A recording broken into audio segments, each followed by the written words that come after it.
आज सुनते हैं जीवित पुत्र का व्रत कथा। तो एक बार बोलिए प्रेम से गौरी पुत्र गणेश भगवान की जय। कथा के अनुसार एक बार नैमिषारण्य के निवासी ऋषियों ने संसार के कल्याणाथ सूत जी से पूछा, हे सूत, करार कली काल में लोगों के बालक किस तरह दीर्घायु होंगे, सो कहिए। सूत जी बोले, जब द्वापर का अंत और कलयुग का आरंभ था, उसी समय बहुत सी शोकाकुल स्त्रियों ने आपस में सलाह की कि क्या इस कली में माता के जीवित रहते पुत्र मर जाएंगे। जब वे आपस में कुछ निर्णय नहीं कर सकी, तब गौतम जी के पास पूछने के लिए गई। जब उनके पास पहुंची तो उस समय गौतम जी आनंद के साथ बैठे थे। उनके सामने जाकर उन्होंने मस्तक झुकाकर प्रणाम किया। तदंतर स्त्रियों ने पूछा, हे प्रभु, किस कलयुग में लोगों के पुत्र किस तरह जीवित रहेंगे, इसके लिए कोई व्रत या तप हो तो कृपा करके बतलाइए। इस तरह उनकी बात सुनकर गौतम जी ने बोले, आपसे मैं वही बात कहूँगा जो मैंने पहले से सुन रखी है।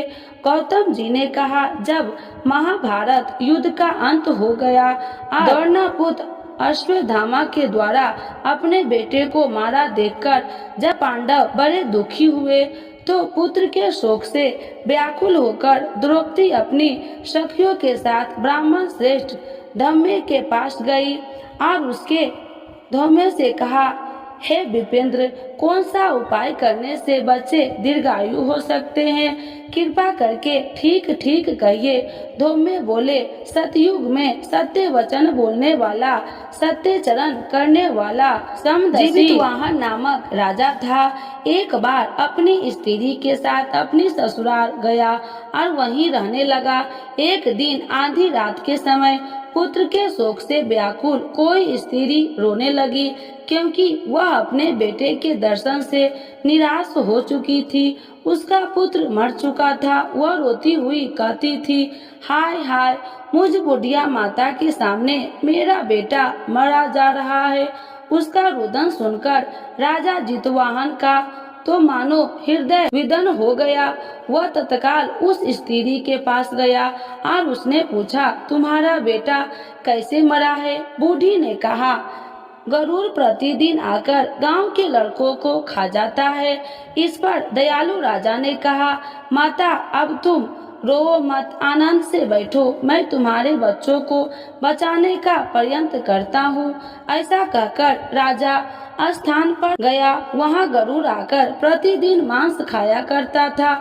उसी समय गरुड़ भी उस पर टूट पड़ा और राजा के शरीर का मांस खाने लगा। जब अतिशय तेजस्वी गरुड़ ने राजा का बायां अंग खा लिया, तो झटपट राजा ने अपना दाहिना अंग फेरकर गरुड़ के सामने कर दिया। यह देखकर गरुड़ जी ने कहा, देव योनियों में तुम कौन हो, तुम मनुष्य तो नहीं जान पड़ते। अच्छा, अपना जन्म और कुल बताओ। पीड़ा से व्याकुल मन वाले राजा ने कहा, हे पक्षीराज, इस तरह के प्रश्न करना व्यर्थ है। तुम अपनी इच्छा अनुसार मेरा मांस खाओ। यह सुनकर गरुड़ रुक गए और बड़े आदर से राजा के जन्म और कुल की बात पूछने लगे।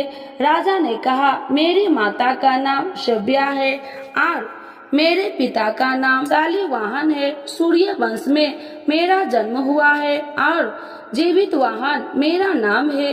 राजा की दयालुता देखकर गरुड़ ने कहा, हे महाभाग, तुम्हारे मन में जो अभिलाषा हो वह वर मांगो। राजा ने कहा, हे पक्षीराज, यदि आप मुझे वर दे रहे हैं तो दीजिए कि आपने अब तक जिन प्राणियों को खाया हो वह सब जीवित हो जाए। हे स्वामी, अब से आप यहाँ बालकों को न खाए और कोई ऐसा उपाय करे कि जहाँ उत्पत्त हो वे लोग बहुत दिनों तक जीवित रहे। धोमे ने कहा कि पक्षी राज गरुड़ को वरदान देकर स्वयं अमृत के लिए नागलोक में चले। वहां से अमृत लाकर उन्होंने उन मनुष्य पर हड्डियों पर बरसाया। ऐसा करने से सब लोग जीवित हो गए जिनको कि पहले गरुड़ ने खाया था। राजा के त्याग और गरुड़ की कृपा से वहां गांव वाले बहुत कष्ट दूर हो गया। उस समय राजा के शरीर की शोभा 2 गुनी हो गई थी। राजा की दयालुता देखकर गरुड़ ने फिर कहा, मैं संसार के कल्याणार्थ एक और वरदान दूंगा। आज आश्विन कृष्ण सप्तमी से रहित शुभ अष्टमी तिथि है। आज ही तुमने यहाँ की प्रजा को जीवित दान दिया है। हे वत्स, अब से यह दिन ब्रह्म भाव हो गया है।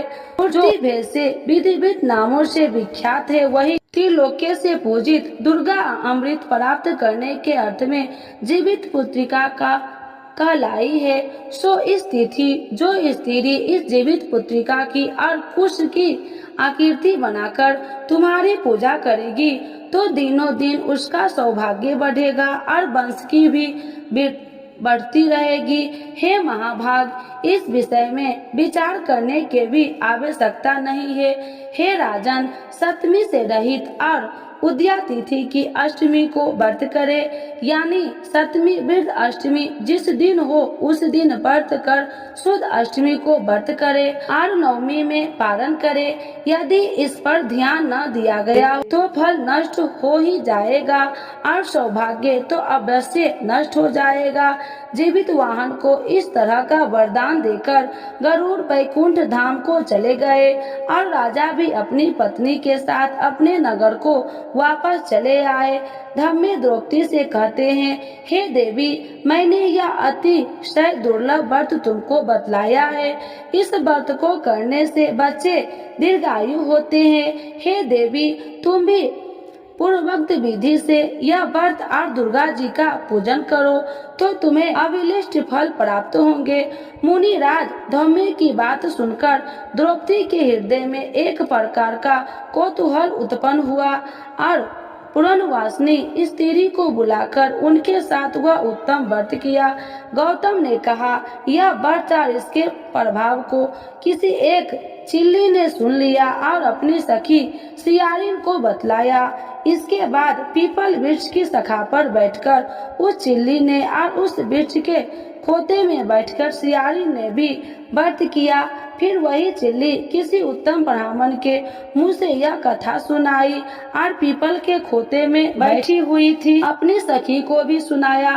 सियारिन ने आधी कथा सुनी थी कि उसे भूख लग गई और वह उसी समय सबके भरे हुए श्मशान में पहुंची।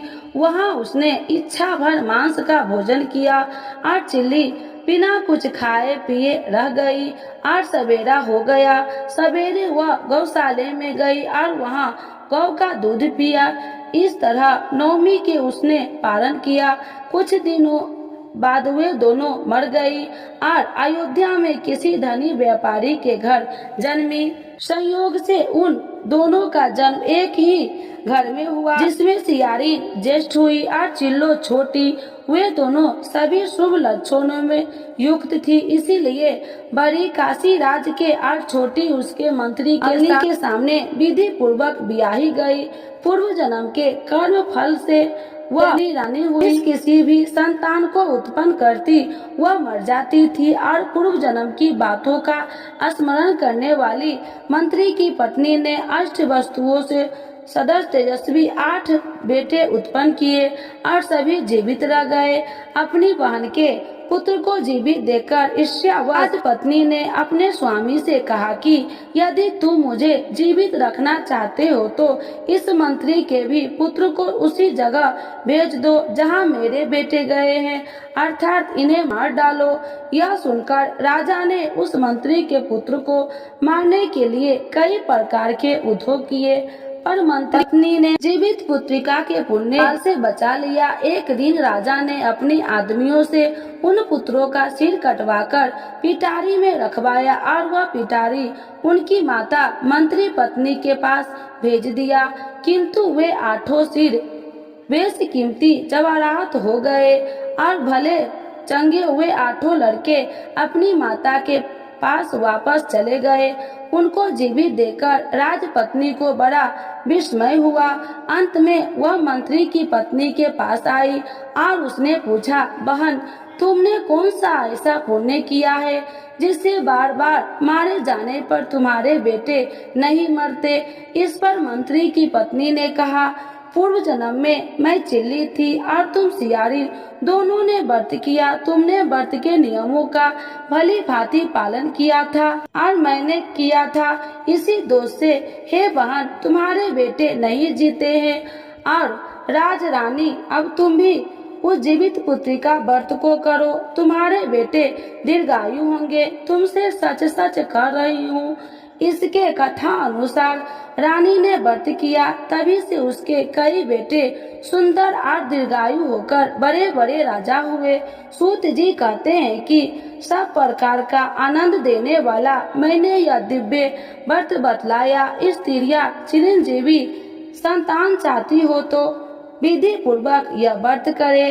तो एक बार बोलिए प्रेम से गौरी पुत्र गणेश भगवान की जय, जितवाहन भगवान की जय, जितिया माता की जय। विष्णु भगवान एवं लक्ष्मी माता की आरती। तो एक बार बोलिए प्रेम से विष्णु भगवान की जय, लक्ष्मी माता की जय। ओम जय जगदीश हरे, स्वामी जय जगदीश हरे, भक्ति जनों के संकट क्षण में दूर करे। ओम जय जगदीश हरे, जो ध्यावे फल पावे, दुख बिन से मन का, स्वामी दुख बिन से मन का, सुखी संपत्ति घर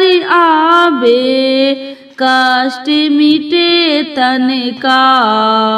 ओम जय जगदीश हरे, मात पिता तुम मेरे, शरण गहूँ में किसकी, स्वामी शरण गहूँ में किसकी, तुम्हें बिन और न दूजा, आस करूँ मैं जिसकी। ओम जय जगदीश हरे, तुम पूरन परमात्मा, तुम अंतर्यामी, स्वामी तुम अंतर्यामी, पार ब्रह्म परमेश्वर, तुम सबके स्वामी।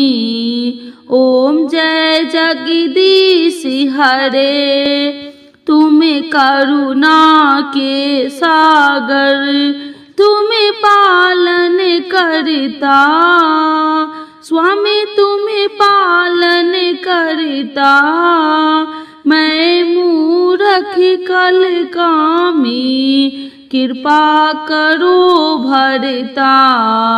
ओम जय जगदीश हरे, तुम हो एक अगोचर, सबके प्राणपति, स्वामी सबके प्राणपति, किसी विधु मिलूं दया मैं, तुमको मैं कुमति।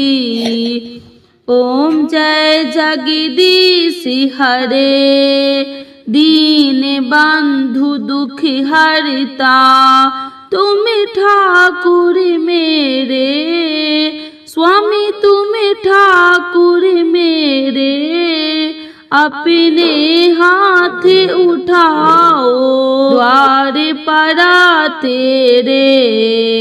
ओम जय जगदीश हरे, विषय विकार मिटाओ, पाप हरो देवा, स्वामी पाप हरो देवा, श्रद्धा भक्ति बढ़ाओ, संतन की सेवा।